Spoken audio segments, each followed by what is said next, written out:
Hi friends, welcome to my channel. మొన్న వీడియోలో చూపించిన ఈ వంకాయ మొక్కల కాయలు అయితే కోతకైతే వచ్చేసినాయి. ఇవైతే కోసేసుకుంటున్నాము. ఇవైతే ఇలా ఉన్నాయి, గుత్తులు గుత్తులుగా. ఇవైతే గుత్తి వంకాయ కర్రీకి అయితే చాలా టేస్ట్గా అయితే ఉంటాయి. అలాగే తెల్ల వంకాయలు కూడా ఉన్నవి, అవి కూడా కోస్తాము. అవైతే బాగా కాయట్లేదు, కాసిన కానీ వంకాయలకి పుచ్చులు అయితే వచ్చేస్తున్నాయి. ఈ నీలం వంకాయలు మాత్రం గుత్తులు గుత్తులుగా బాగానే కాస్తున్నాయి. వీటి నిండా మొక్కలకి చీమలు అయితే పట్టేసినాయి. అవి పోవాలంటే గమేష్ని అయితే చిమ్మాలంట. ఇప్పుడైతే ఇవి కోసేసిన తర్వాత గమేష్ని అయితే చిమ్మాలి. తెల్ల వంకాయలు కూడా కోసేస్తున్నాము. ఇవి అవి కలిసి 1/2 కిలో అయితే వచ్చినాయి ఈ వంకాయలు. ఇవన్నీ కోసేసాము. వేరొక చోట కూడా వంకాయ మొక్కలు అయితే ఉన్నవి, నీలం వంకాయ మొక్కలు, అవి కూడా కోస్తున్నాము.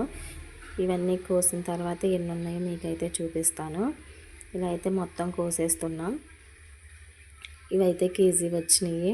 ఒక పూట కర్రీకి అయితే మాకు సరిపోతాయి. నా వీడియో కనుక నచ్చినట్లయితే మీరు లైక్ చేయండి, షేర్ చేయండి, సబ్స్క్రైబ్ చేసుకొని బెల్ ఐకాన్ మీదకి క్లిక్ చేయండి. Bye friends.